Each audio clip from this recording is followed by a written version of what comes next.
You're golden. Excellent. Good evening, everyone. I'm going to call this meeting to order for June 3rd, 2026. Have a select board in attendance. Oh, is that mic on? Make sure everybody's mic's Oh, it on. is not on. Okay. Amy speaking, take two. All right, I'm going to call this meeting to order. It is June 3rd, 2026. In attendance tonight, we have David Phil, Molly Keegan, myself, Amy Parsons, Randy Iser, and Jason Kostick. Pursuant to Chapter 22 of the Acts of 2022, as amended, this meeting is being conducted in a hybrid format. The public has been provided with adequate alternative means of access via Zoom, as noted in the posted meeting notice, along with access and participation instructions for Zoom. As chair, I hereby notify all participants that this meeting is also being recorded by the town through Hadley Media and will be accessible to the public. In accordance with Mass General Law, Chapter 30A, Section 20F, any person who intends to record or transmit this meeting must inform the chair at this time. Is there anyone recording this meeting? No. All right.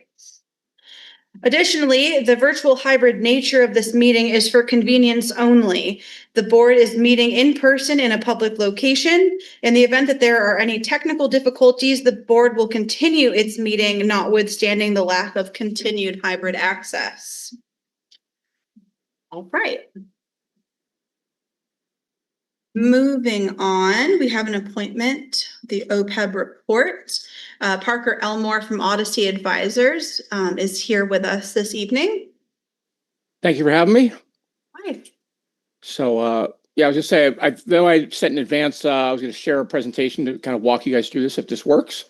And if not, then we'll find out, but we'll find out. Go with the right one. Yep. So with any luck, you guys can see this presentation, hopefully. Yes. Okay, good enough. All right. Put that over there so I know what I'm doing. All right, so thanks for having me out. Obviously worked with you guys for a long time, and we work with a majority of the towns in Massachusetts, so I think we're pretty familiar with what you guys are going through. I mean, the numbers are not going to be a huge surprise to you guys. Mainly they were not positive, but you guys are part of Hampshire County Group Insurance Trust, so you're aware of all that. You know, it is what it is, but that's kind of how we got here, so we'll kind of get into some of the numbers. I'll give you the quick overview of our firm, and I promise it'll be quick. I've been doing this stuff for longer. The firm's been around for about 30 years. I've been doing it longer than that. Just means I'm old. We work with 300 plus municipalities in Massachusetts. We work with 600 plus around the US. We in 37 states, Europe, Asia, you name it. So we're all over the place. Anyway, enough of that. Here's all the people who do all the work, so that people like me can claim the credit. Anyway, now the important stuff. So why do we do these things in the first place? Well, the big deal is accrual accounting, which is kind of the foundation of GAAP accounting. You go back to pre-1985, your pension system was pay-as-you-go. Pre-2004, 2005, before GASB 43 and 45 came around, you were doing pay-as-you-go on the OPEB side. And the idea was, let's have accrual accounting so we can match up the expenses to when the benefits are actually earned. And under GASB 75, we kind of standardized some methods. The short answer is we put things on the balance sheet now as opposed to phasing them in, which we were doing under GASB 45. And obviously, if anybody has questions along the way, just jump in. Don't feel like you need to wait to the end on my account. So, what happened year over year? Well, your liabilities went up by, a fair amount from, 10.6 million to 15.2. Your assets went up about 2.7 to 2.9. So that part was good. But your funded ratio dipped from 25% down to 19%. And again, we'll talk in a second about what happened here. But again, most of it was your health insurance costs went up by a lot. And again, you're not alone in this, as you guys are probably aware. A lot of people in the state are going through this. Double-digit renewals is kind of the norm right now. Wall Street Journal had an article that highlighted one of your neighbors, South Hadley, about what they're going through. Washington Post had an article today talking about some of the other issues you guys are all going through. So, yeah, it's a difficult world out there. The discount rate, which is really the interest rate we use to bring all the liabilities and payments back to today, that dipped slightly. That has one to do with your funded ratio coming down, and two, the fact the expected future returns on your portfolio are slightly less. That has nothing to do with good or bad investment performance. That has to do with the fact of as you earn more money and you have excess returns, Generally, the market forecasters believe you will earn less in the future because you've already earned a fair amount. There's less to be earned.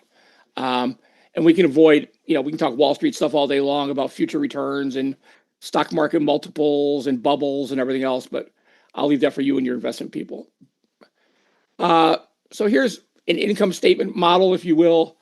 Your service cost, the value of benefits being earned during the year by active employees. This is really, again, going back to accrual accounting. That number dropped slightly, or really a little more than slightly. That has mainly to do with the fact your interest rates went up. When interest rates go up, liabilities come down. When they go down, liabilities come up. These are always based on the prior year interest rate. So when you saw earlier, I said, well, interest rates went down. True, but they went up the prior year, and these numbers are based on the prior year interest rate. So that's why that happens there. Financial statement expense. Again, if you're a corporation, I would say this is really an important number. It affects our earnings per share. You guys don't have that, so not a big concern. And again, you guys did not contribute anything to the OPEB trust this year. You're not alone. I mean, obviously, I wish everybody would, but I also live in the real world that you guys have many other things the town has in their budget. OPEB is not the be-all, end-all of everything, despite what people like me might have you believe. And actually, I had a LinkedIn post today about this, talking about people taking pauses in their OPEB funding. So you're not alone in that regard. So the good part of your experience was really not experience much as an assumption change. We updated the mortality table, which is how long we expect everybody's going to live or die, when they're going to die. Depending on how you look at it, it was a positive. It reduced your liabilities by $300,000. That's because we don't think people are going to live as long as we previously thought. So depending on how you look at it, that's a positive or a negative. The negative factors, of which we had plenty, the discount rate we talked about, that increased your liabilities by $500,000. As I mentioned before, discount rates go up, discount rates go down, liabilities go up.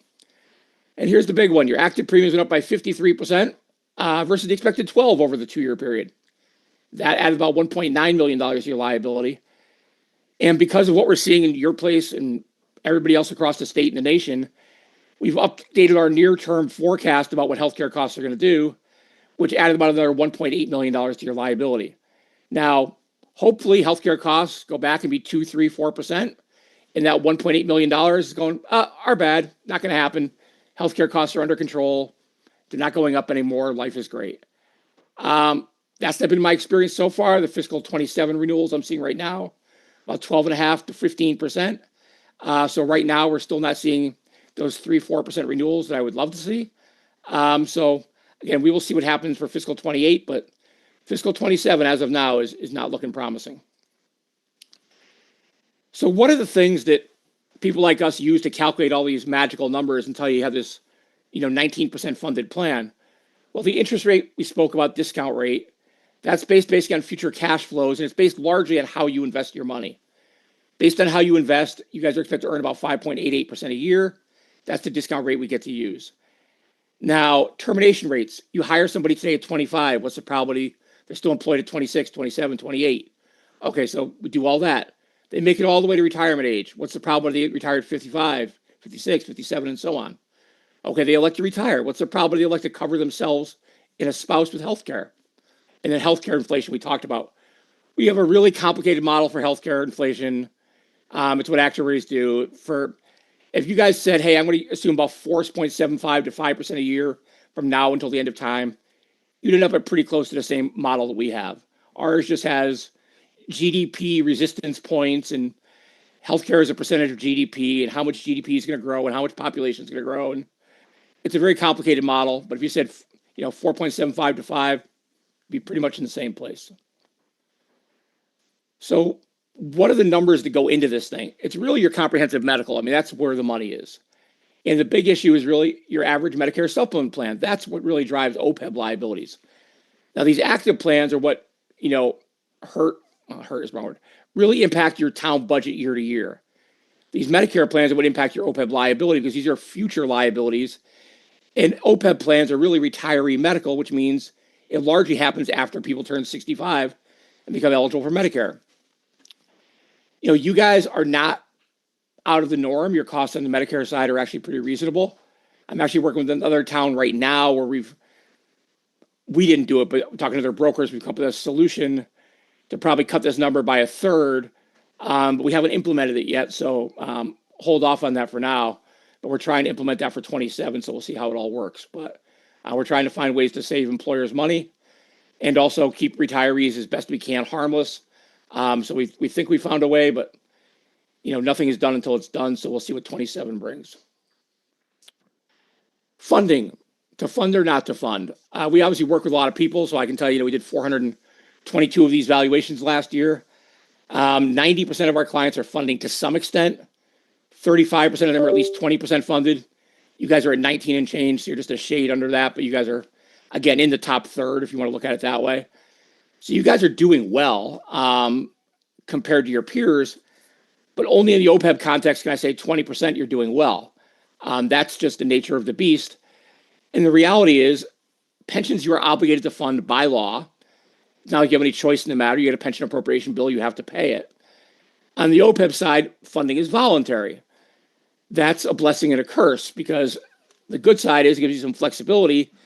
The downside is that same flexibility means that people will generally not fund at the first sign of trouble, which means therefore the liability doesn't get addressed, which therefore means 20, 30 years from now, it's still not addressed. So it is important to fund. And the rating agencies are paying more attention to it. S&P upped their debt as part of their model back in September of 24, where it's now 20% of their model. We're going to be publishing a position paper shortly on this, talking about why we think funding will be important in the next 5 to 7 years for how the rating agencies are going to be looking at this. So again, folks like you that are started there in the top third are ahead of many of your peers, but obviously more is better. So the extent that you guys can get back to funding within a couple of years would be great. The one thing you guys are not doing that many of your peers are, is you guys have not adopted a policy to say, hey, when the pension system is fully funded in 2040, 2042, whatever it happens to be, to redeploy and redirect some of those pension savings over to OPEB.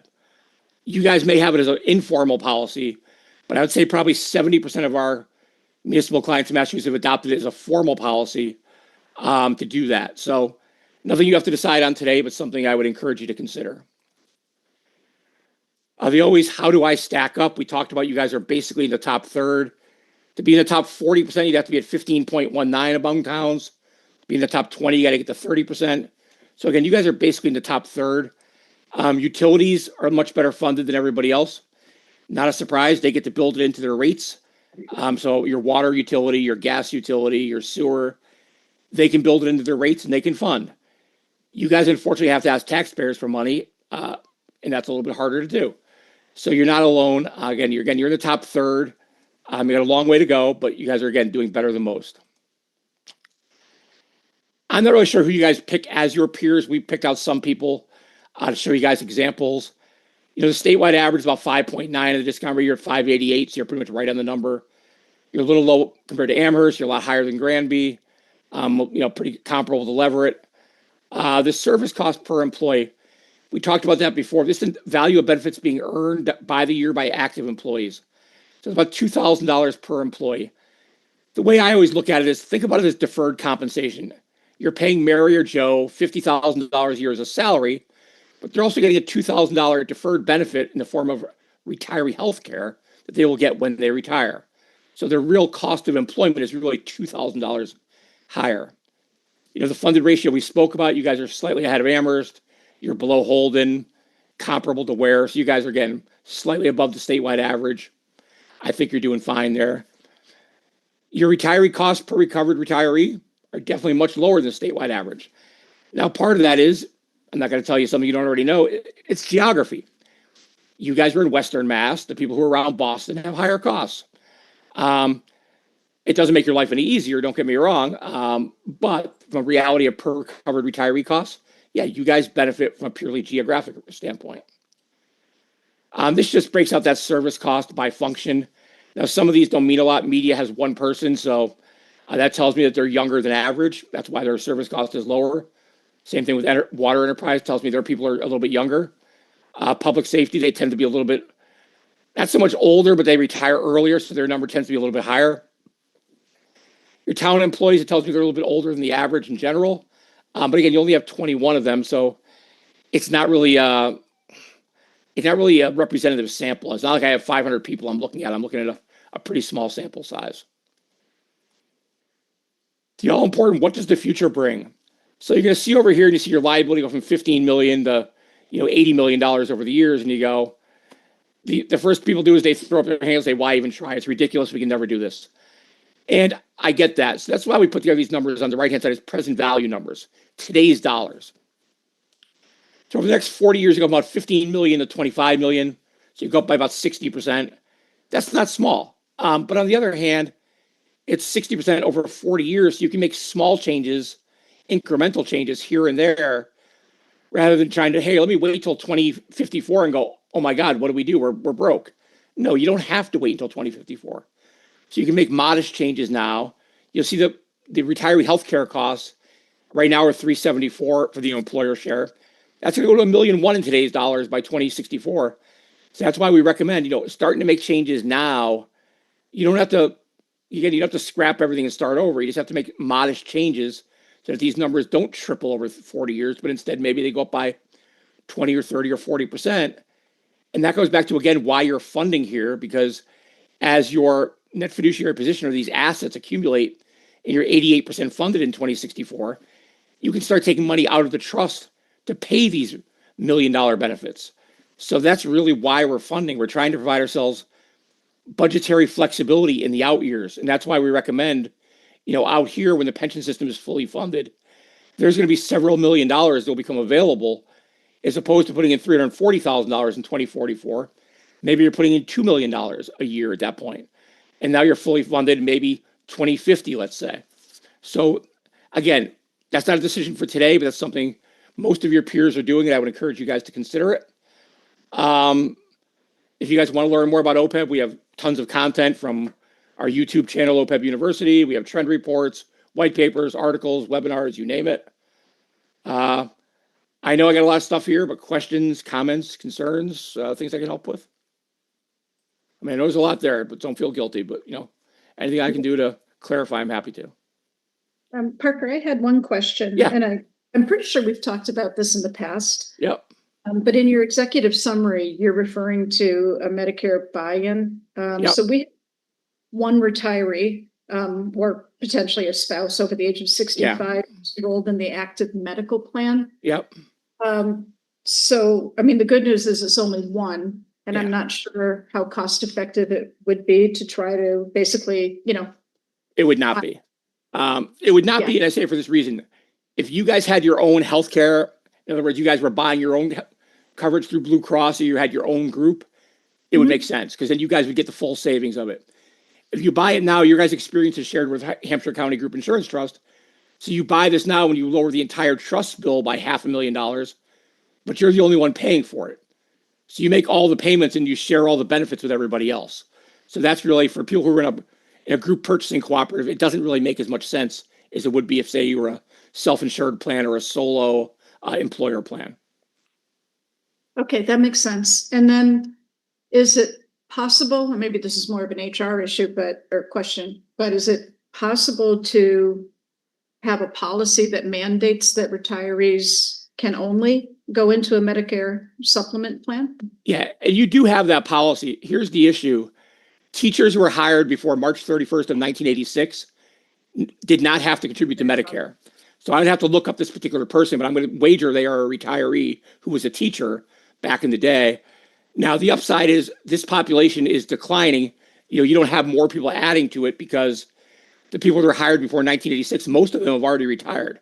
There's not a lot of people who were hired before 1986 still working as a teacher.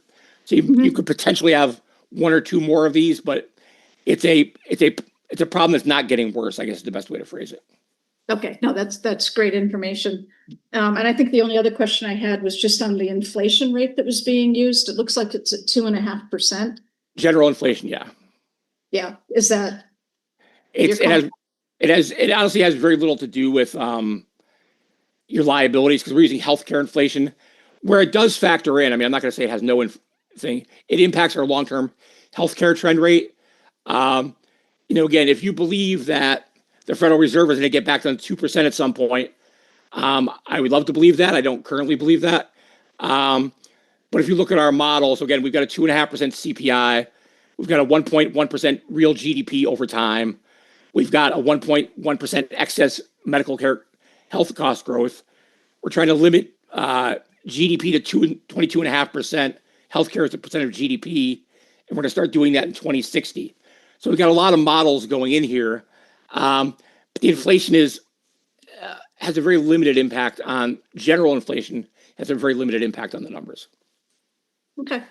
Yeah, so I think just main thing I'd want to stress for people who are listening to this is the healthcare costs are the gift that keeps on giving. So Yeah. obviously we've been focused on it being a line item in our budget, the actual out-of-pocket premium payments, but this is a secondary consequence of it because even though we're not dollar for dollar having to fund it, it's had a significant impact on our future liability. Correct. And again, you guys are not alone, as you hopefully all know all that. I mean, there's a lot of people facing your exact same situation, and the demographics are another part of the problem. And it's a tough world out there for the municipalities, and so you're not alone. Okay, thank you. Okay, you're very welcome. Yeah, go ahead. Oh, is it on? Is it on? Yep. Okay. Okay. Hi, Parker. It's Linda Sanderson. Hey. Hi. Because this comes up with Finance Committee when we're doing the budget each year. Yep. We paused, last time we made the contribution was in 24, Yep. which was 188,000, Yep. 180,000. Yep. And then we started to, but we pulled back on funding it for 25, 26. So this is our third year, 27. Yep. 28, we kind of committed to doing this for 4 years. So just to review the damage of that, the bad news you're giving us on our liability has increased and it's not going in the right direction. The relative impact of our pause in not making contributions, as opposed to the other factors, changes in interest rate, the skyrocketing costs of healthcare. Has very little to do with it. Pardon? I mean, the pause has very little to do with your liability side of the equation. Right, I mean, yeah, okay. I mean, don't get me wrong, there's, $550,000 thereabouts is not in the trust. Of course, Okay. that would be nice to have there. But as far as your liability and your long-term forecast, it has very little impact. I mean, the big thing is what we posted about today. The big thing is the narrative. If you say, hey, listen, hey, we stopped doing it, we might do it again sometime in the future, who knows, and very loosey-goosey about it, the rating agencies will not look very terribly favorably upon that. Whereas on the other hand, you say, listen, guys, we had a budgetary issue. We took certain steps to address it. We're planning on being back at 2028 or 2029 at this number, and we're going to increase by this number. We have a plan. If you can, put together a quality narrative around it, yeah, I think you'll be fine. Okay, so we were planning, and we'll see. This certainly we're encouraged by the override vote that we don't have to cut back more. But if the committees and the select board decide to go ahead and start funding in 29, or is still very tight, is the fact that we might step back in and do it at a $25,000 level as opposed to let's just wait another few years. Is it important? What do you think about just get in there and start donating again, contributing? Yeah, I mean, I think the big thing is, as I say to all the clients, is the big thing is to have a plan and follow a plan. So if you said the plan is to do 25,000, you do 25 or 30, that's great. If you say the plan is to do 25 and you do 0, that's bad. So it's really more important that, because if you're telling S&P, here's our plan, make sure you can follow the plan. Now, if you tell me, hey, my plan at 2038 is to do whatever, who knows what 2038 is going to be? But at least in the near term, you should be able to meet the plan you set out. So it goes back to, basic business 101, under promise and over deliver. The same thing goes with the rating agencies. So really figure out what you can legitimately do over the next 3 to 5 years, put that in your plan and make sure you can actually do it. Then I don't see any real problem where we're going. Okay. And my other area of questions is about the retirement policy, our change when the retirement unfunded liabilities comes down for us. Yeah. I was looking at it today. It looks to me, and correct me if I'm off, but right now our retirement line in the budget is just about $2.5 million. Yeah. Looking ahead, it looks like we've got 6 more years of funding in Hampshire County retirement. So that would be through 2032. And then in 2033, I think everyone's aware that once they're on unfunded liability, once we have paid that off, because we're kind of helping the county get itself on track. And then once that's all settled and they go forward, unless they make a change in it, then we're going to actually have some funding freed up. But I don't know if people understand how much that is. We're going to go, from what I'm seeing, it's like 68% drop in what we would be paying to the retirement. Does that sound accurate? It's probably actually slightly more than that would be my guess. But the cautionary tale I would give you is you're not going to see it in 2033. I would forecast more like 2037, 2038. And I say for this reason. Okay. All the pension systems have been encouraged to fund beyond 100% funded. So they want the pension systems to get to about 115 to 120% funded to give them a cushion. So it's because their argument is if they cut your funding in 2033 and they had a bad year and they come back and ask for money, you guys are going to say that money's all gone. We've already used it for other things. So they're going to fund as much as you guys have been for the last 40 years have been saying, finally, in 2033, we're going to get some relief. I hate to break it to you, it's probably going to be more like 2037, 2038. They haven't made any formal policies yet, but I will tell you, I was at the emerging forum for PARAC back in September, and that's what they're pushing. And I was in a mass CPA seminar last month, I want to say, and John Borick from PARAC was pushing that as well.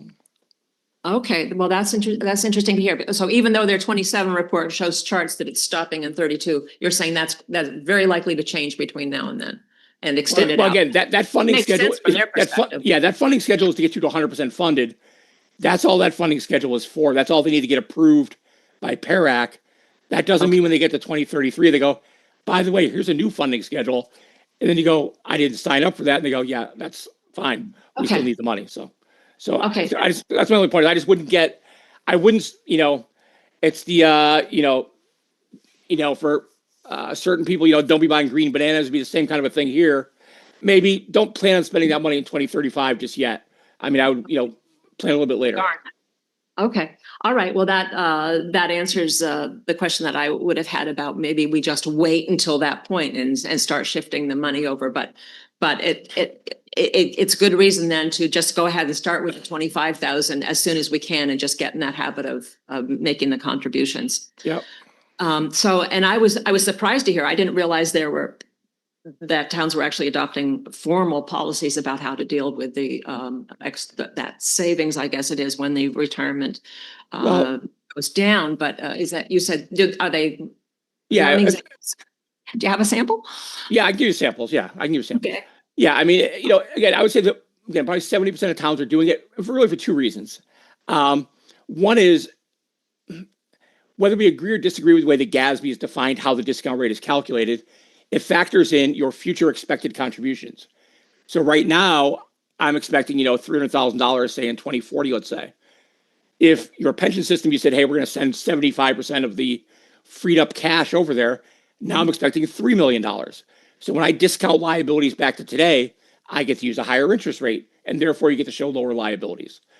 And then beyond that, you're showing, the argument, I go back to my narrative argument, you're showing S&P, Fitch, Moody's, hey guys, we're treating this as one overall liability, pension and OPEB.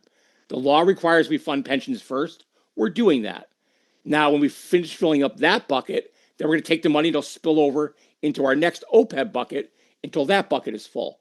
So it's really presenting it really as a narrative around one overall retirement liability that we're trying to settle here. And that's kind of how we're going about it. So I think that's really the methodology that people are taking. I think that makes great sense. And I think we work on having that kind of policy. I'll work on putting something together. I'll get you a sample. It's pretty straightforward. Yeah. Okay. All right. Thank you very much. That was very helpful. I'm all set. Yeah. Okay. Any other questions, comments? Okay. Well, thank you so much for coming here tonight. Well, thank you for having me. Have a good rest of your night. Thank you. Appreciate it. Thank you. Okay. Bye. Bye. Bye. Okay, moving on to 3.1, public comment. Is there anyone here for public comment? I see Dylan. Oh, we have to Yep. Hi there. Sorry, 1 second. all right. Figure out I'll get my camera on too. Can you guys see me? No. I can hear you. That works. He just muted himself again. Oh, There we go. Hi there. Yeah, so I just wanted to come and sorry, Dylan Barstow Mans, Hockanum Road. Just wanted to say that the passage of the override is a relief, and I'm grateful that a majority of Hadley voters have recognized the value that our town departments and the hard work done by volunteers on the select board, finance committee, and elsewhere have put forward to get us down this path. I know it's been a long and tedious process, but I hope everyone involved knows that regardless of how any of us voted, we appreciate the departments, the volunteers, and everyone who keeps Hadley strong. So I know it's a thankless role sometimes, and you guys went through it, but I wanted to say thank you. But also wanted to say that we don't have, we're not out of the woods yet, and the work's not done. And in truth, the work is really never done. Hadley has 350 years behind us, and with good stewardship, it has hundreds more ahead.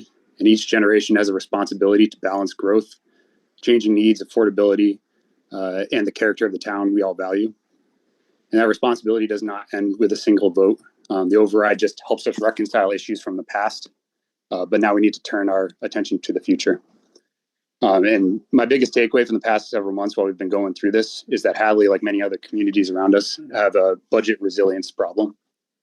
And what we have in common with a lot of these other towns is we have limited reserves and limited growth. And when a town runs lean for so long, it has little ability to absorb the unexpected challenges without resorting to service cuts, delayed maintenance, or increased burdens on taxpayers. And we've experienced all three of those in recent years. While this override gets us back to fiscal stability, I just want to be clear that fiscal stability is not the same as fiscal resilience. So that brings me to growth. And for the past few decades, Hadley has generally been able to operate from a stable position, which is great. And a significant part of that is made possible by the growth that occurred decades ago, particularly along Route 9 and the development that happened in the 70s and has continued to happen. But that surge of growth in the 70s really set us up for some good years. And it's time that we get back to fostering that growth so we can become resilient again. And we have to take that action now, as growth is a long, tedious process. Getting development pipelines going and nurtured is long and slow. Getting infrastructure in place is long and slow, as most of y'all know. But we have to plant the seeds now and allow efforts to take root before we can harvest those benefits. So it takes time, it's persistence, sustained attention, and that's how resilience is built. And we're really fortunate to have efforts in place from past generations. Route 9 has already got us in a great spot. That foresight and getting us that head start is going to give us a head start that other communities don't have. So we are, although in a tough position, we're in better than most. So with all that in mind, I'd ask the select board to consider directing the assessor to conduct a full review of the assessed values of commercial and industrial properties in town to ensure those assessments are aligned with market. I know we have that coming up in the fall, but any communication you can give to everyone would be great. It seemed like that was a common frustration in some unofficial channels. And as part of that process, when going through those assessments, we should evaluate which types of businesses and properties provide the greatest value per acre. Value per acre really matters, especially in a town where many residents want to preserve open space while maximizing value of land that has already been developed.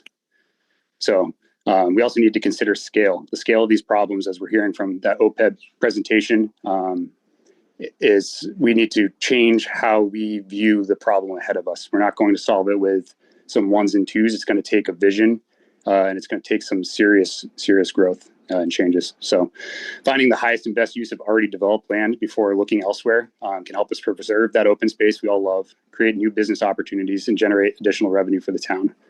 I believe this is an important next step toward making Hadley fiscally resilient so that service cuts, deferred maintenance, increased burdens on taxpayers are no longer the default solutions when challenges arise. So just want to say that. And once again, thank you. Appreciate all your hard work and look forward to the next step. Thank you, Dylan. Is there anyone else here for public comments? Right. All right, moving on to the consent agenda 4.1. So we have the minutes from 3/11/26, 3/18/26, 3/24, 4/1, and 4/3, as well as a class 2 auto dealer's license for Sababuck. This is when I asked Leonard Bug to go to the planning board for a site plan review. He said, why don't I just go back to 8 Pine Hill and take the license from there? It already has approval. He just wants to get the one car. So I said that I would put this back on because it is an approved site. Motion to approve. Second. All right, motion by David, seconded by Molly. Any further discussion? All those in favor? Aye. All opposed? All right. Excellent. So 5.1, we have a parking request. And my computer will load. The Wi-Fi died. Okay, so this is for the Weinzick family. They're having a celebration of life for Thomas in the field next to the North Hadley Hall. They're requesting that the parking enforcement on Meadow Street be suspended just for this event so that vehicles can more safely park there rather than on Route 47. Have they nailed down a date yet, or is it still the two possible dates? Give me a date yet. Of June 27th or July 11th? So we don't And- own that lot, correct? Isn't that part of? Not about, it's It's- not I for think the it's- parking, it's for the enforcement. of Yeah, No parking on Meadow Street. Gotcha. yeah, Oh, so they've already taken care of that. yeah, and the they- police department's good with it. Mhm. Just a simple advisory not to block driveways, I think, is sufficient. I think it's a reasonable request, and given the fact the police chief has no issues, I'd make a motion to approve. Second. Okay, motion by Molly, seconded by Randy. Any further discussion? All those in favor? Aye. Okay. I think because we have folks here, I'm gonna just kind of skip over the rest of the new business and go into the sewer abatement and water rate change request for 138 East Street.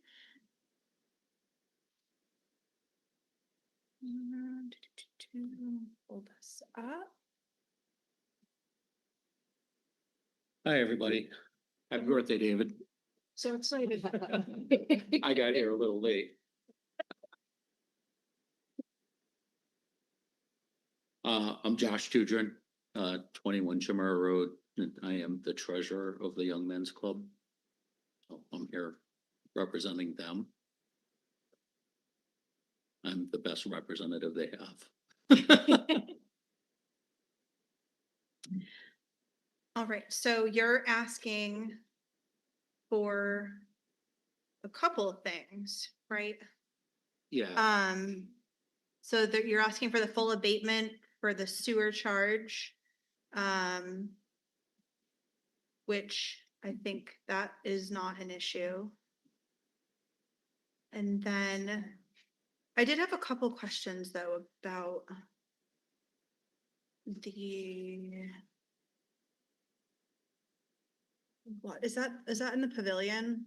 yes, yeah, it was, it had shut down for the winter, so of course we didn't notice it till there was a puddle Okay. on the side. And- Was it winterized? It was winterized. I'm not sure if the valve was completely closed, but I think the valve failed, is what I was told. Okay.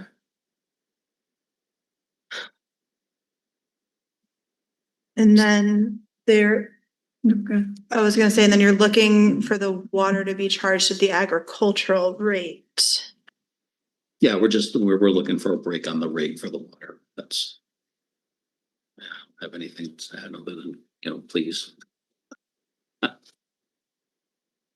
So you're not, there was no story about like a change in use or anything that would. No, it was shut down for the winter and, the main broke or the valve broke and, the water leaked and, by the time we caught it, there was, $11,000 worth of water that got out of there.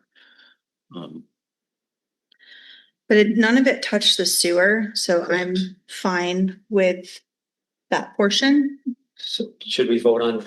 I think we should kind of Yeah, divide separate it them. because, yeah, they're two very different things. And Scott, your recommendation was that you're confirming it didn't flow through the sewer? Yes, that's correct. There, no water went to the sewer at all, and on this rare occasion, I think that abatement should be granted for that.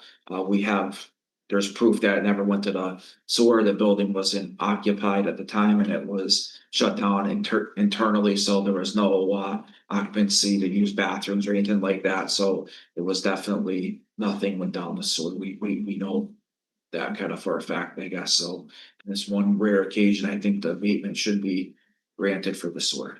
So I'll make a motion to abate the sewer portion of the. Second. All right, motion by Randy, seconded by Jason. Any further discussion on this portion? All those in favor? Aye. All opposed? Excellent. Part two. now the more difficult conversation. Yes.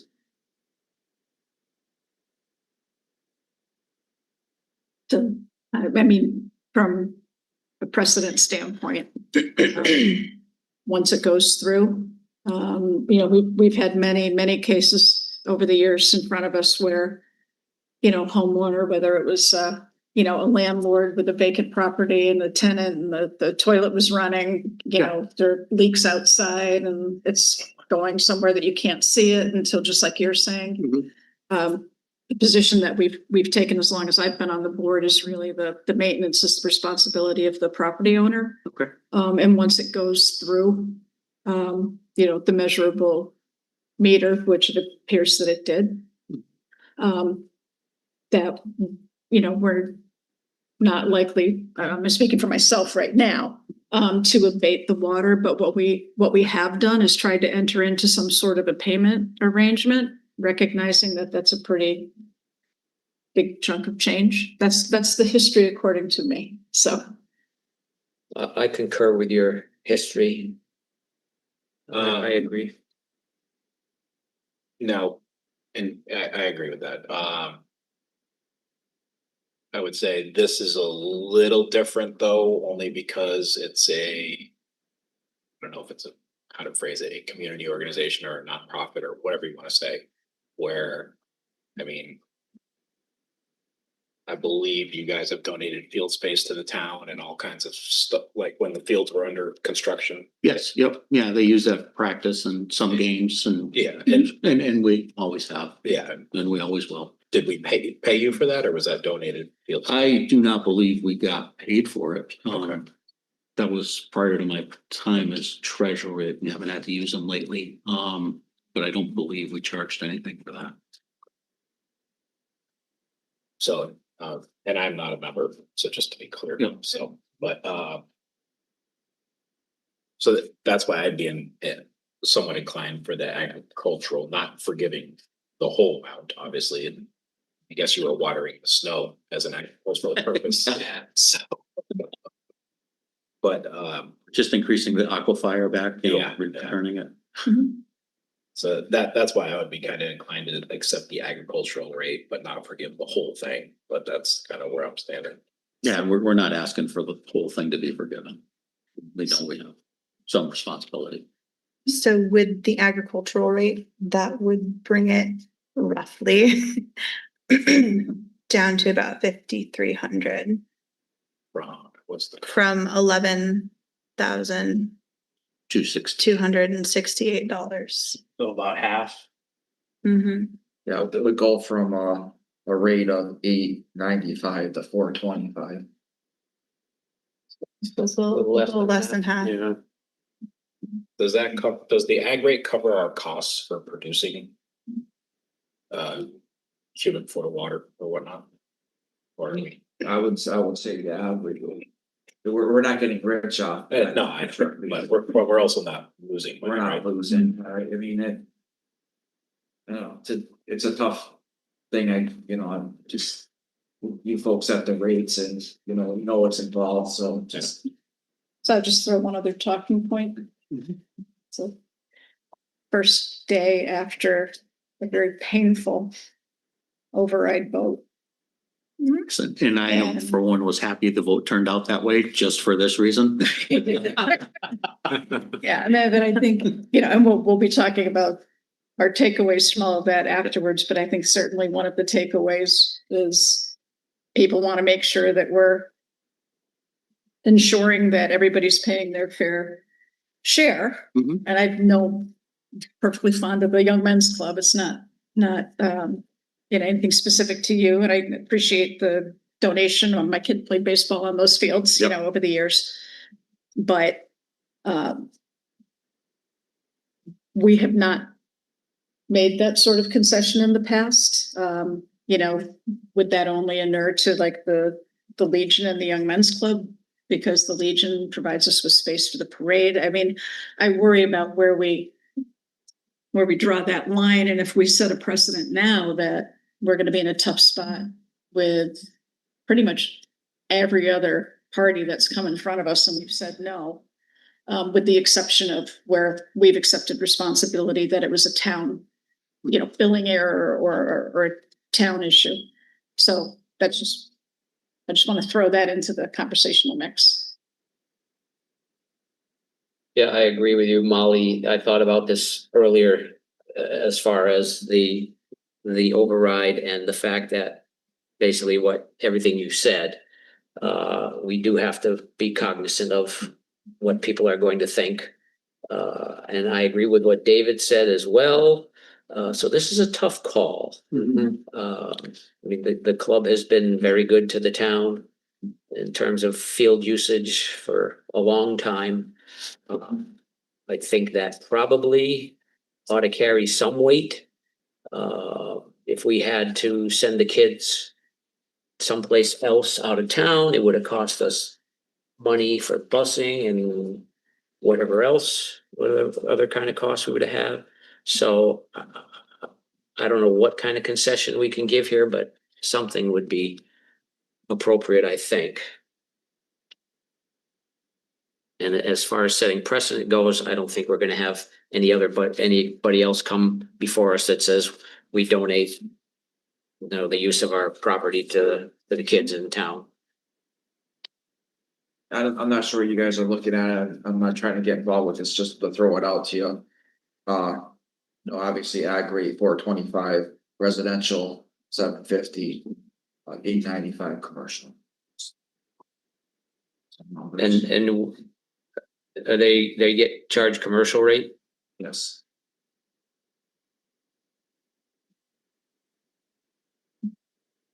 Would it be possible to charge in a residential rate and kind of meet in the middle or kind of compromise a little bit or? Anything's possible, Jason. We just have to, you know, agree that it makes sense. Right.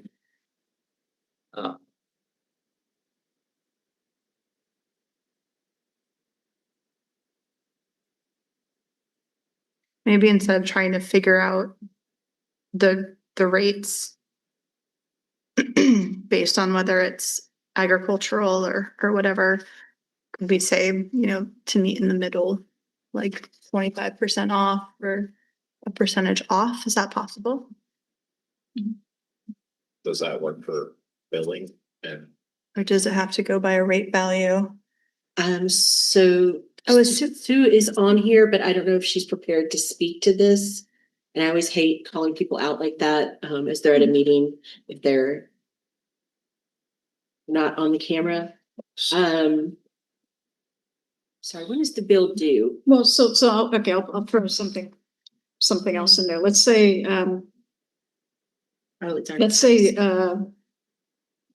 it's not Steve Lewis Subaru anymore. Who is it? Belize Subaru.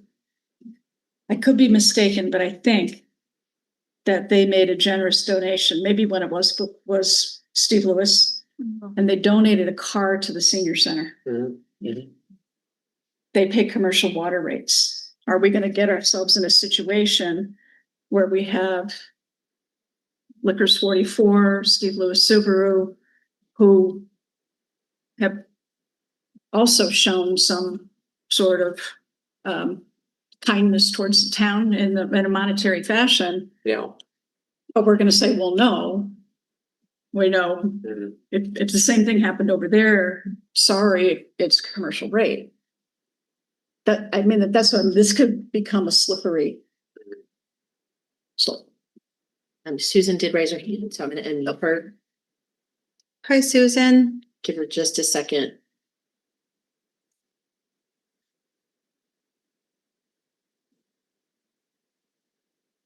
Sue, I'm clicking on the ask to unmute, so you should get a symbol that says unmute. There you go. Oh, she didn't do it.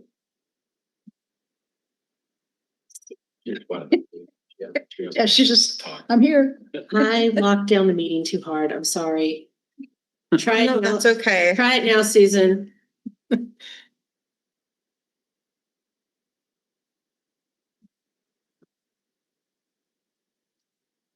You just messing with me?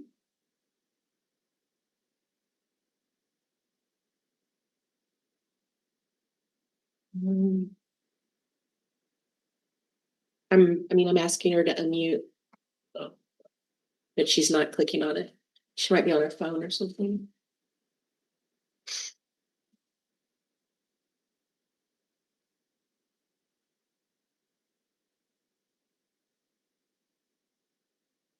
Maybe y'all want to continue the discussion. I'll see if I can get her unlocked. I don't know what she's gonna tell us other than. Right, I know, but I'm allowing people to unmute themselves, but I changed. There we go. Yay. Hurrah. I kept clicking, Jennifer, it wasn't letting me do it. My concern would be the same as Molly's, because I'm quite sure the American Legion could come back and go, well, wait a minute, if you're going to charge them an ag rate, why don't you charge us an ag rate? We do, whatever. So that's my concern with this. And yeah, we can get to a dollar amount to abate whatever you want to in our billing system. I'm just concerned you're setting a precedent that we don't really want to go down that road. And Sue, what kind of payment plans do you work out with people in this situation? I mean, we do not forgive interest. We're happy to put them, if they need more time to pay, that's fine, but the interest comes along with it. I have the ability to, by Mass General Law, waive $15 of interest. That does nobody any good. But I'm happy to, not lien a property, lien the water on a property, as long as it's paid prior to the liening process. So, there are things. So before we go too far, whatever we come to as an agreement, I will pay either tonight online, which I don't know if I can because the bill's not there, or I will drop a check off tomorrow. So we don't have to. We don't have to worry about payment plans. Okay. Now that we can run events that, without irritating everybody in town, we've improved our financial situation, so we can afford to pay whatever it ends up being. So. All right, well. I mean, it would hurt if you hadn't waived the sewer, but. Well. So I'm gonna make a motion, Sorry. I was just gonna add one more here. When did you request the application for abatement? Last Thursday, I think I came in. Yeah, you came in Thursday afternoon and dropped everything off with me. Okay, so it was prior to the due date too, and I don't know if there's any interest charge since it was due on the 1st. Susan's still unmuted. She can answer that. There will be some. I would request to wait because we didn't have a meeting between the time that they did it, if that's a possibility. I can waive up to $15. Yeah. By Mass General Law. I would make a motion that the select board denies the abatement request for the water from the Young Men's Club as presented, but authorize the town collector to the maximum extent of her ability to waive interest charges for that period of time that Amy just discussed. I will second that. Okay, sorry. Motion by Molly, seconded by Randy. Is there any further discussion? Sorry, you looked like you were gonna say something. I know, it's a tough one. It is. All right, well, all those in favor? I All those opposed? I'm a no. Okay. Not that it matters. But there, I've been told every vote counts. Yeah. Especially if you're one of those 12 that didn't show up on your side. I did not take any sides in that. As I said, I was, Braden's gonna have to pay rent now, so. Yeah. He can afford it. All right. well, thanks for coming. I Thank know you. it Problem. wasn't any easier for you to make the ask than it was for us to talk about it. Well, it was some riveting government finance talk. I do find that stuff interesting, so. And Jennifer, I have that letter you asked for. Right. That's everything that we had. We're waiting for like other folks so that we're not taking up everyone's night. Okay, so we're gonna move back into the new business and discuss anything that we want to talk about. I know I had this on the agenda, for us to be able to freely speak about the override results. And at the time this was put on the agenda, we had no idea what way it was gonna go. So it's kind of whatever anyone wants to say. And go ahead. Well, just wanted to say that I think I can speak for the entire board on this, that just because the override passed, we're not at a stage of, all right, it's Christmas shopping time and we're just gonna go buy and hire and do whatever we want to do. I think we've found some efficiencies over the last year or so. And like anything else, there's more efficiencies to be found. Mm-hmm. And the reality is, this does not necessarily solve our problems. Because kind of like Dylan mentioned, this helps and buys us time, but we need to generate revenue through other ways and other growth. So this buys us time to find more efficiencies and do things better and save money. But it is not the end all be all of our financial issues. So I think I just, at least from my perspective, want to assure people that we're still looking at ways to save where we can find them. Right, because I think something that did come up quite a bit was, well, didn't you guys pass a budget at town meeting? And so, well, we did, but that budget included, 1.5 of additional cuts. So. I echo 100% what David just said. And I think the other part that I would add to it is, it's not lost on us that the second ballot vote in particular, there were still 900 and some odd people in town who voted no. Right. And so that means that we certainly have a lot of work to do. I hope that we can work towards a more, whether programmed or formal, communication and outreach to make sure that everybody, truly believes that we are listening. Again, we may disagree. That doesn't mean that we haven't heard the argument. We're not listening. And I do think that there were a number of suggestions that people, again, I think as Dylan said, maybe, through some informal communication channels in town.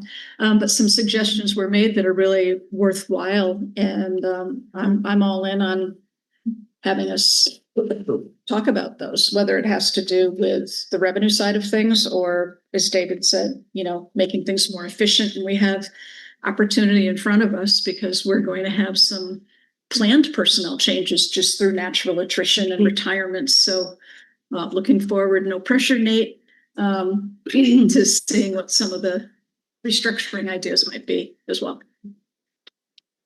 Yeah, I think we need to start a list of things that we want to talk about. I know that the split tax rate has come up numerous times. And I realize we said in November, but we need to have a bunch of conversations about that, getting the assessor in here, town council if need be, so that we, all of us understand how this can and can't work. To Dylan's point, again, we've got to increase revenues somehow, and we've got this 40R bylaw that we're working on that seems to be getting kickback from the planning board, and we just have to figure out how we can maximize what we have without destroying the town that we all know and love in terms of just building on more open space. Let's concentrate on Route 9, what's already developed, hopefully redevelop or additional development. We may have to change some bylaws to make it more developer friendly, but we've got to come up with ways to increase our revenues.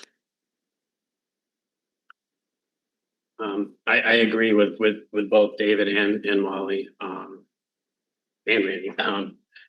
And I think it'd be a good idea, sooner rather than later, to probably have a discussion about the split tax rate.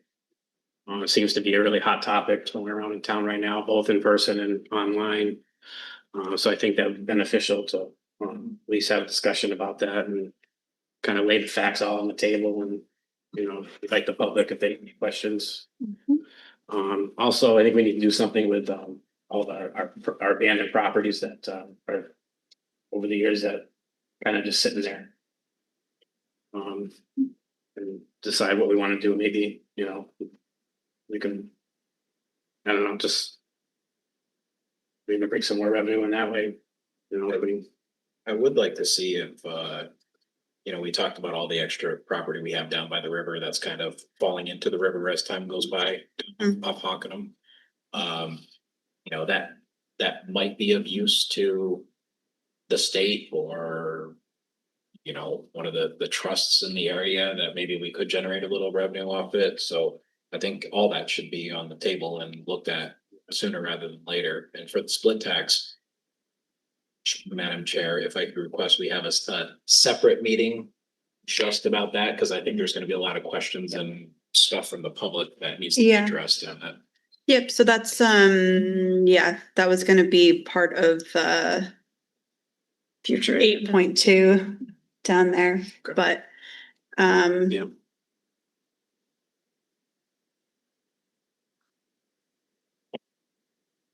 anyone have any other? Yeah, sorry, I didn't see. Since we had about at least twice as many people voting at the ballots as went to town meeting, you mentioned that we did pass at town meeting a budget that had $1.5 million in cuts.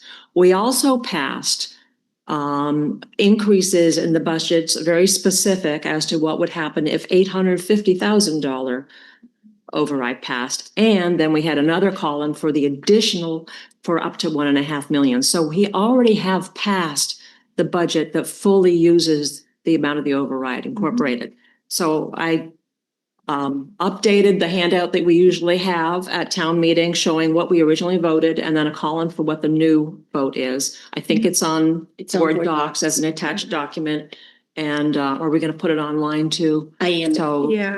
because very often with an override, like what happened last fall, it would be, okay, if we got that override, then we go back and decide how to spend it. But that's already happened this time. And I think that's important that people understand that. And if they want to know where the money Yeah, went. thanks for clarifying that. that it Yeah, can I be think, there. because that was something that came up as well. But just making sure that that is available, because I'll do it right. I'll do it right now. I think there's some people that are still confused as to where that money is going, even though we've. If they have any questions, they can call town hall, select board, treasurer's office. We're happy to go over it with them.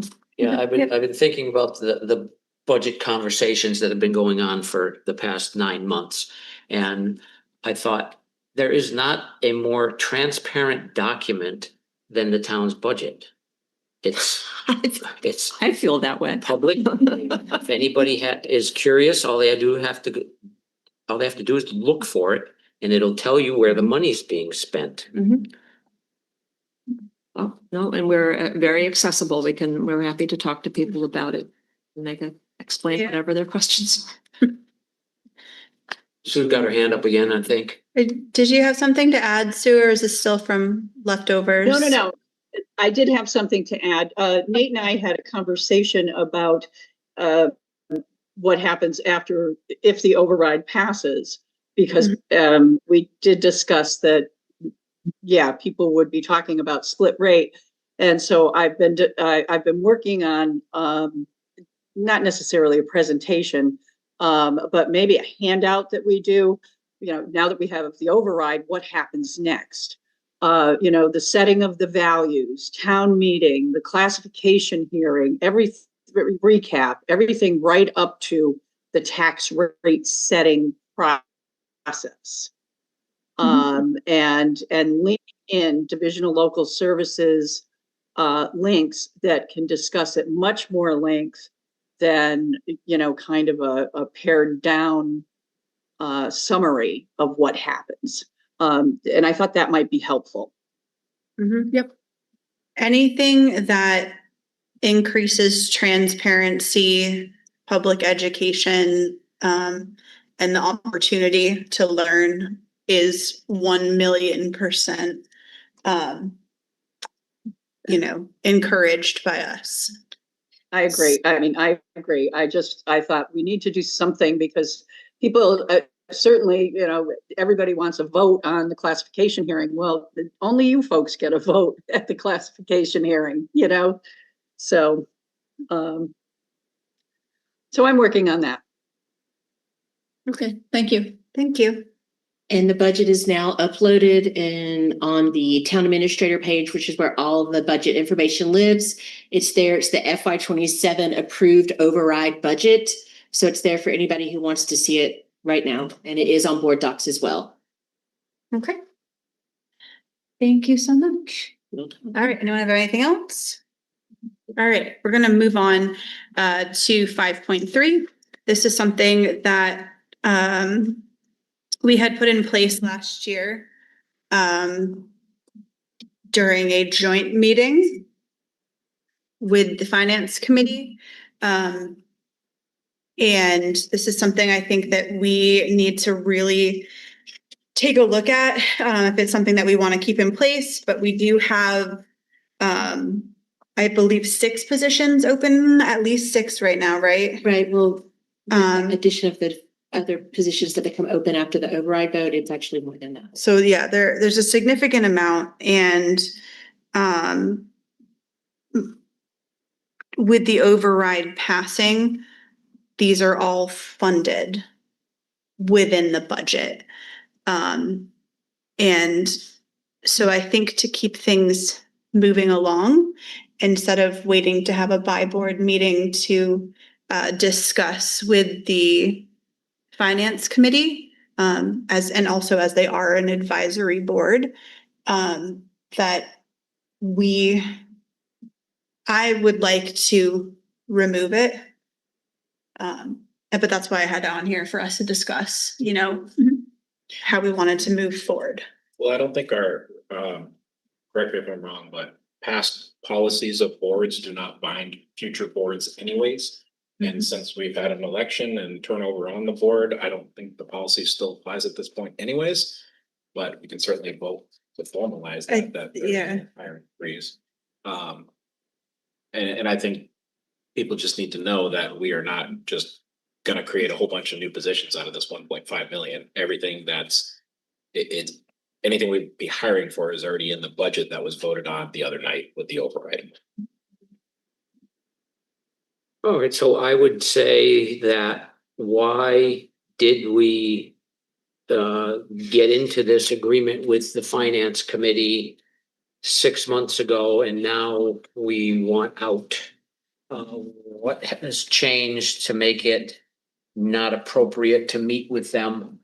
And I'm just throwing the question out there.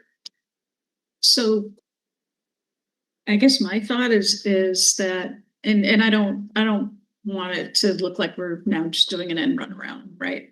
Not even look like, I don't want to do an end run around. Let me rephrase that.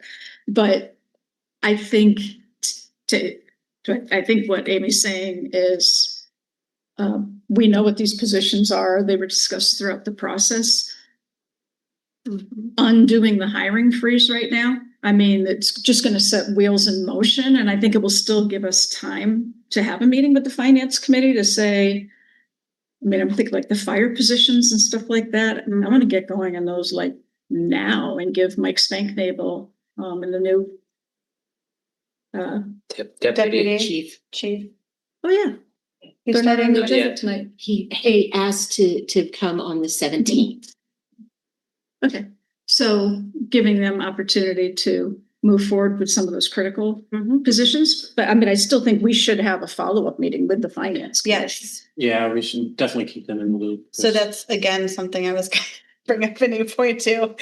Should have done 8.2 before doing all this. Sorry. No, it's okay. It's my fault because it's a, I mean, I'm happy to keep them advised, if we, and I don't see it happening anytime soon, but if we needed to create a new position, absolutely, we should run it by them because it has financial impact, but correct. everything that we would be hiring for right now, we've been discussing ad nauseum for the last year. Over a year. Yeah. So, Yeah, and if I may, there's also vacancies that really need to be posted. So, the building commissioner, again, later on in the agenda, a land use coordinator has resigned, better opportunity, great for Kayla, but it's something that really should be filled. That's a big position as well. So I think I agree, we're not creating new positions yet. And if we did, we'd come back here with, we talk about reorganization, what it looks like, we would have that for you. So it's not going to be posting anything that's new or different. It's really just what's really necessary right now. But it'd be helpful to lift the freeze to be able to do that. So agree with Molly, just to get the wheels in motion, update job descriptions, look at what we can do, where is it most efficient, how we can structure those positions. But really, there's a few critical ones right now that really need to get out there. Dave W has been doing a great job in his time as acting building commissioner, but we really need a full-time position in the building department. And so there's a ripple effect there. If we can't get permits out, we can't get fees, we don't get assessments. And so it and the backlog continues. So I think, Dave's been putting in a lot of time, more than we expected, but I don't think that he could be doing that for the next 6 months. I think he would just get burnt out. He still has a full-time job. He's working almost half-time for Hadley, and he has other commitments as well. So it's just a lot on one person.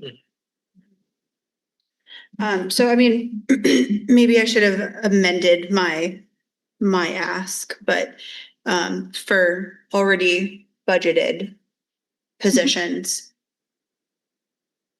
And then, I mean, we can I'll just discuss with them. I'll make the motion that we acknowledge there is no hiring freeze for already budgeted positions. Correct. Thank you.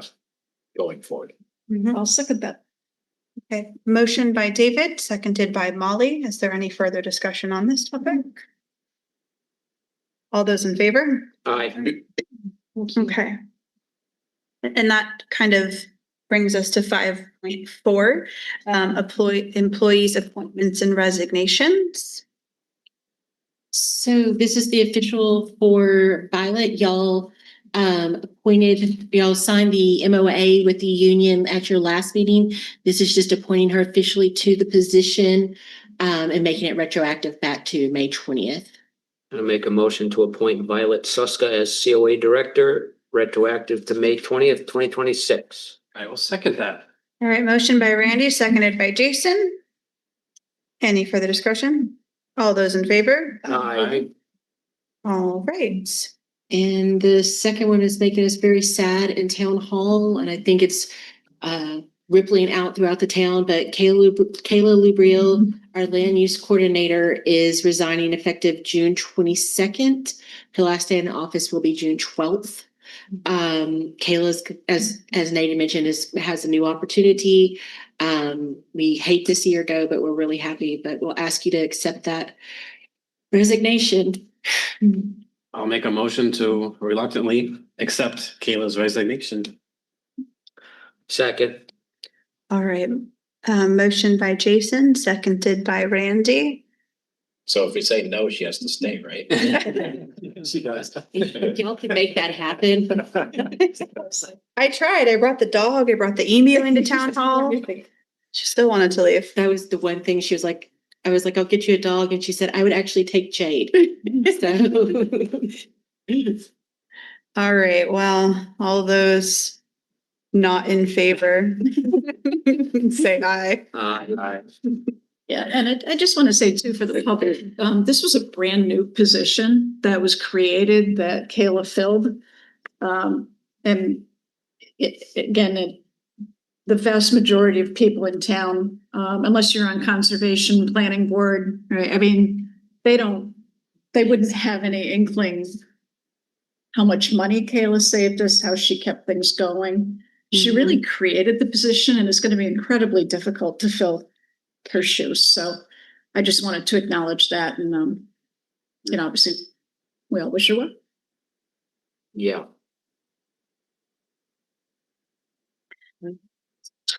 All right.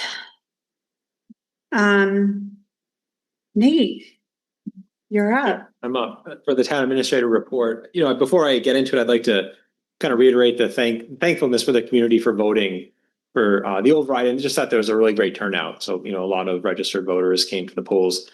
I agree the work isn't done. I think the difficulty is, if, Linda, we've spoken, if you take what we passed, we still need to plan for the next fiscal year. And so, there's a lot of things staff are thinking about, and it's really how can we make it some immediate impact for, the next fiscal year. And I think it'll be really difficult. So the budget that's passed, it carries us over, carries the town over. It doesn't necessarily fill all the holes for the next fiscal year. So there are things we still have to look at. I think, kind of jumping to the next thing is the public education piece. So, it was a close vote, and I think there needs to be, I agree, more transparency in public education and engagement. And so that's something we've discussed in the town administrator's office. How can we get more information available to the public? It can be posted online. We're talking about having me get out there more on Fridays, doing, say, talk with the town administrator. We want to start that. But we really are open to the public. We're here to answer questions, and we're customer service oriented. So I really want to reiterate that, if you have questions, please feel free to email or call or come by town hall, because I think we need to help the public understand, how the budget works, how the town works. And there's a lot of things that aren't seen. And so, there's 19 pump stations in town, have these really flat. So that means all the water, all the infrastructure gets pumped, there's equipment, there's maintenance, there's costs there. And so that's really different than a lot of communities around here, for instance. And there's things that, I'm still learning, right? But people may not know. And I think it's really important to have that information public. So, part of what I'd like to do is, get better about having, systems of meetings with different stakeholders and community members, myself, having better trainings for boards and committees. And so, we're starting to think about how we can meet with the finance committee, the board of assessors and others and say, okay, what can we do to help the public? And I think that's really important. It hasn't happened yet, but especially with the vote, what I see is something that really needs to happen is that kind of engagement. And so I know there's been the Civic Academy. I think it was a great success. It's starting again this fall. But just to help people understand, what happens here in municipal government. It's different than running a private business. We get money from the state for different ways, but I get it. We have to balance revenues and expenses, but there's a lot of little details there and complexities that's different than what you might see in a lot of ways, even in your home. And so I'd really want to work on that, is that transparency and that, even accountability. So what are we doing? So, lifting that hiring freeze, I agree. We're not starting and creating new positions right now. It's something that's really necessary. So I'm really hoping we can, keep that momentum and that going. And then I think, the budget planning, I think, will be really important. And so, the planning board is really busy. As Randy mentioned, a 40-hour district. And so, I had a car tour around Hadley with Jane. We spent almost 3.5 hours driving around. It was actually really great.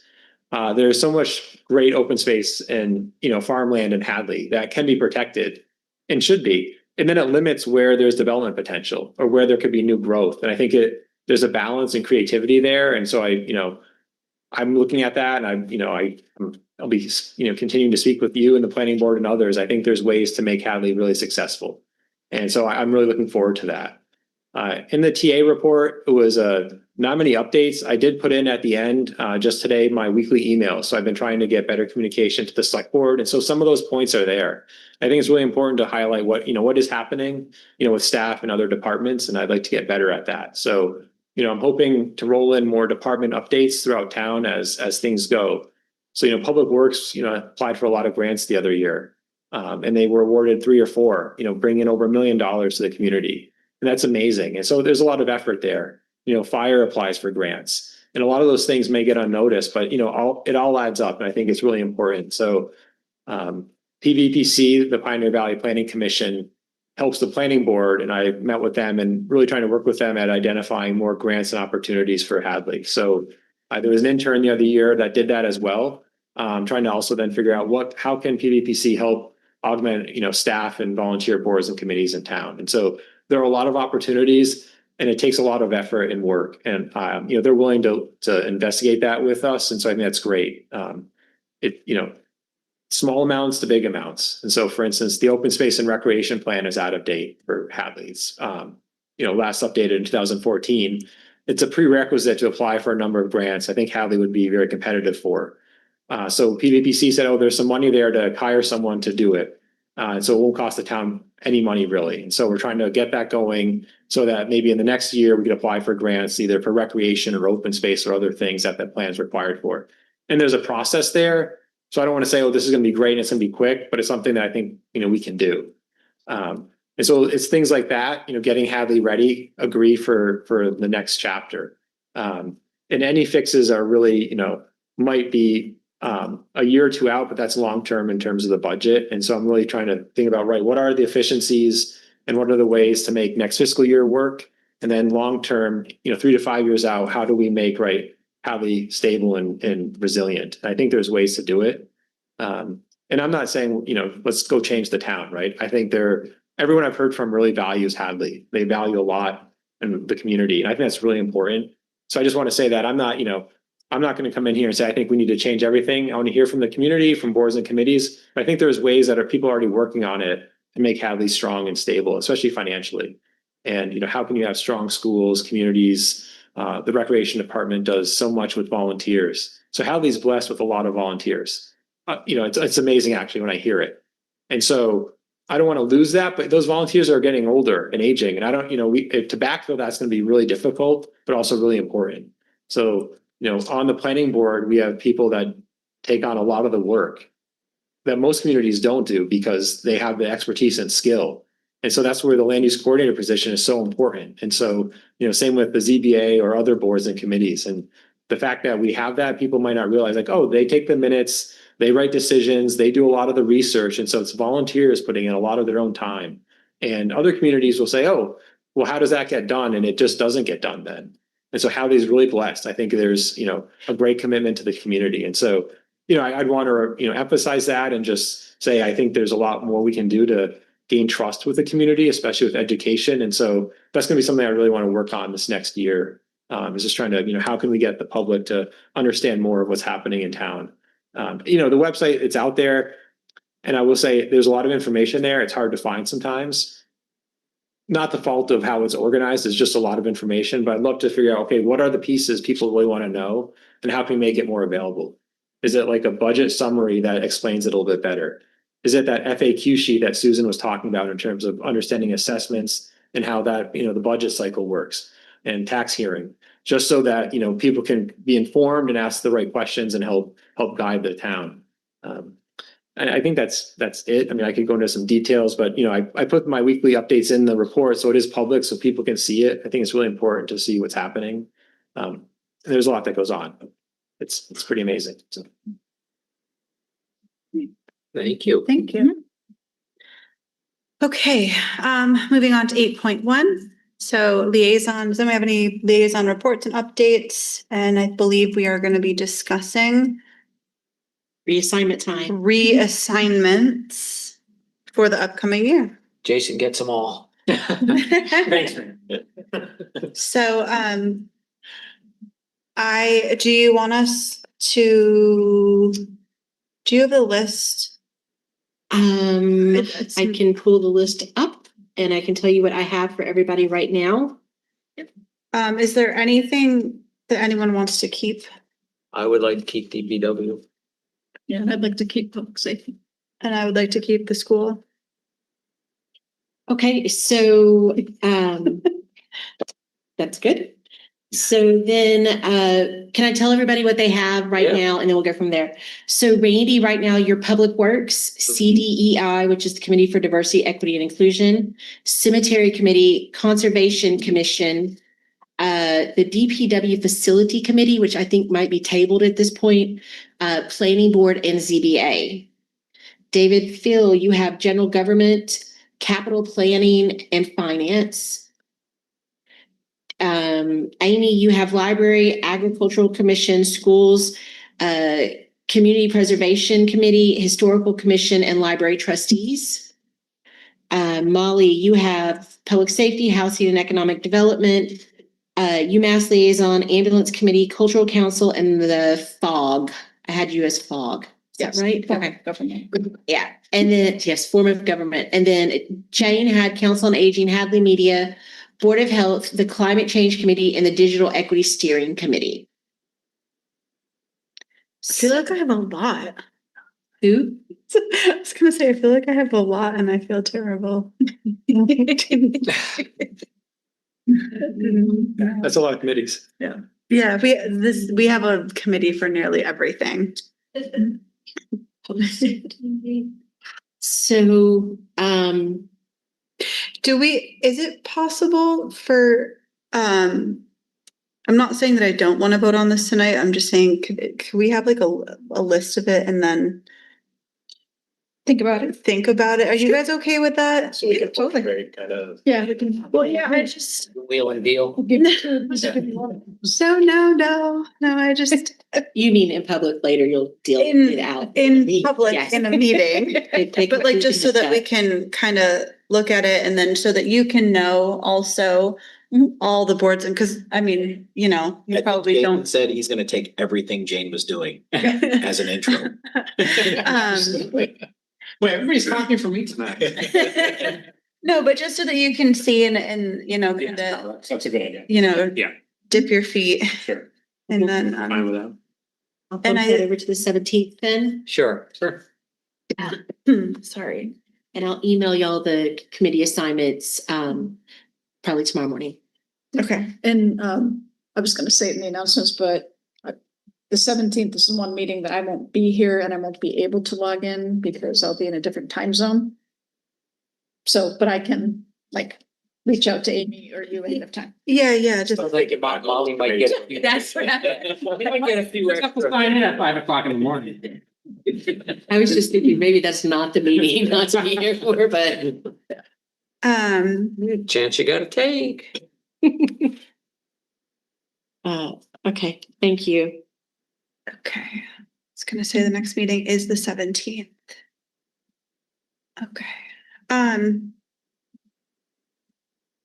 8.2, future agenda items for select board meetings. I know that we wanted to talk about tax rates was one of them.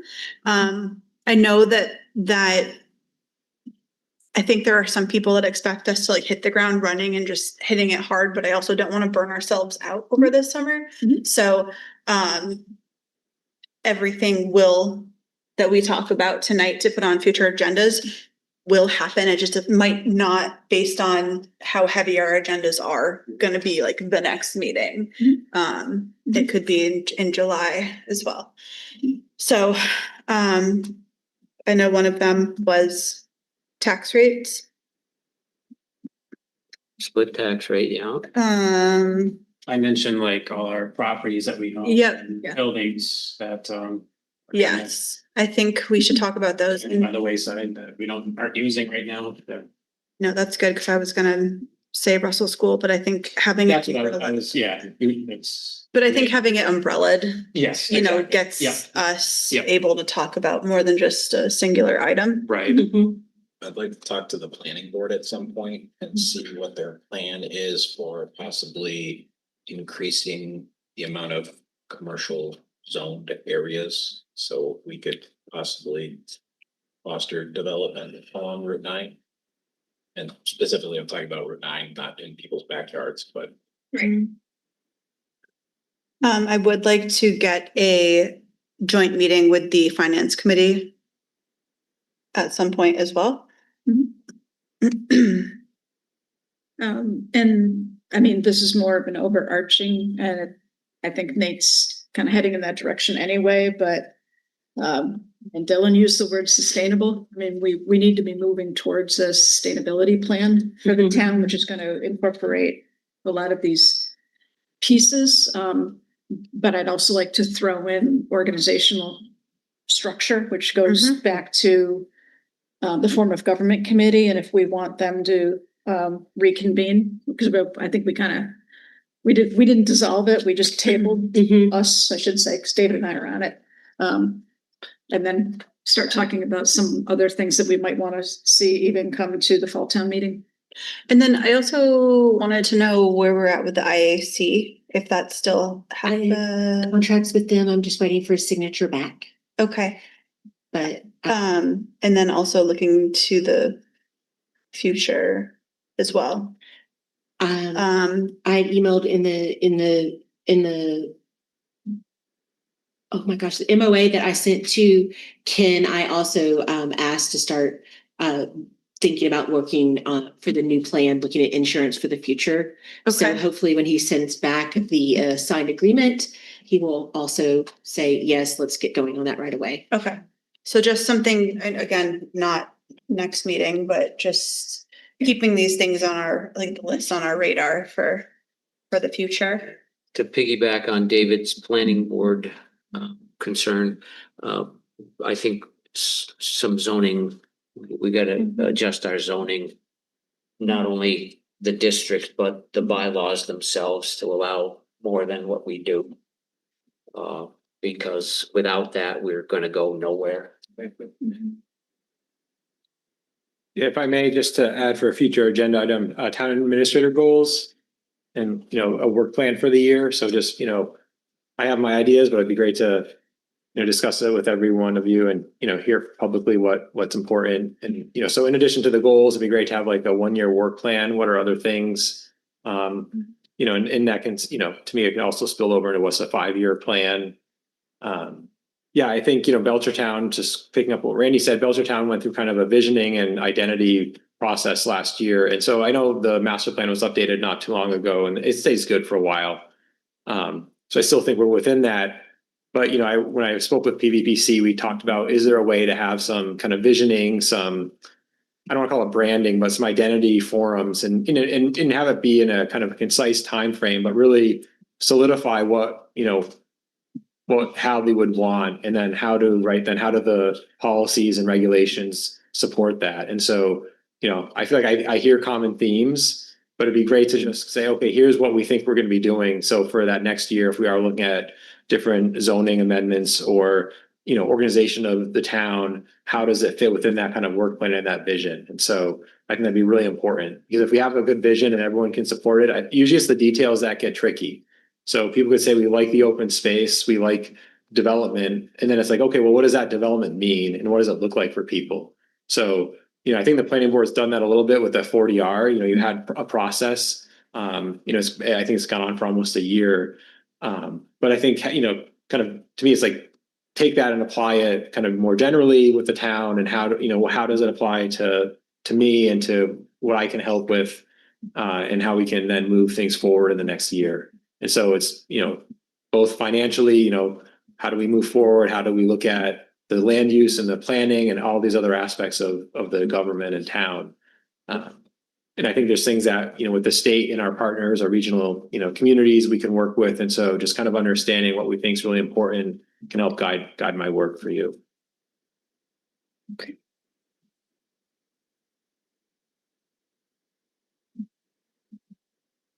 Any other additions for future meetings? Okay. Excellent. Announcements. Can I? Yeah.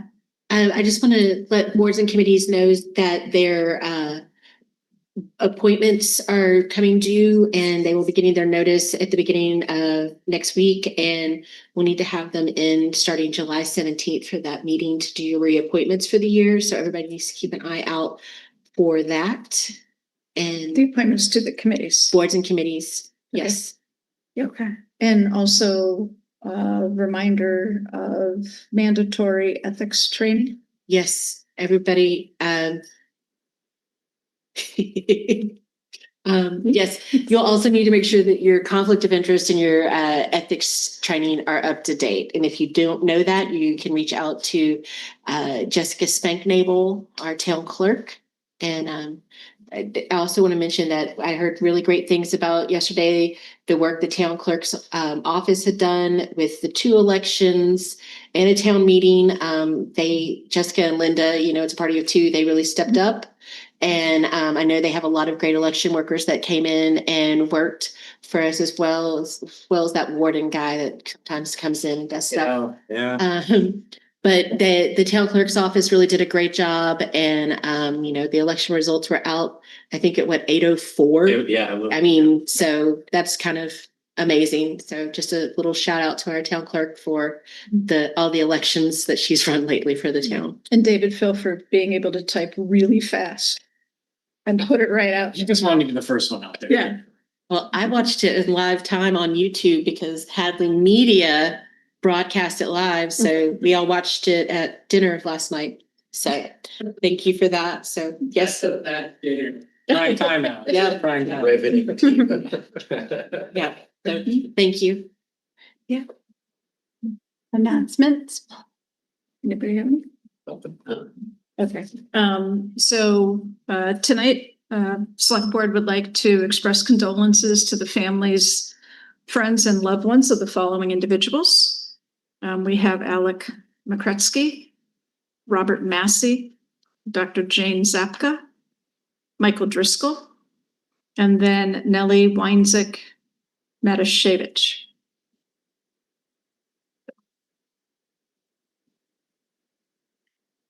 Any other Make a motion to adjourn. Second. motion by David, seconded by Jason.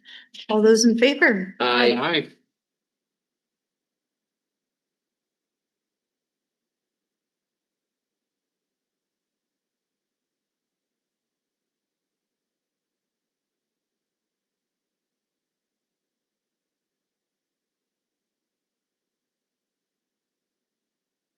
Recording stopped.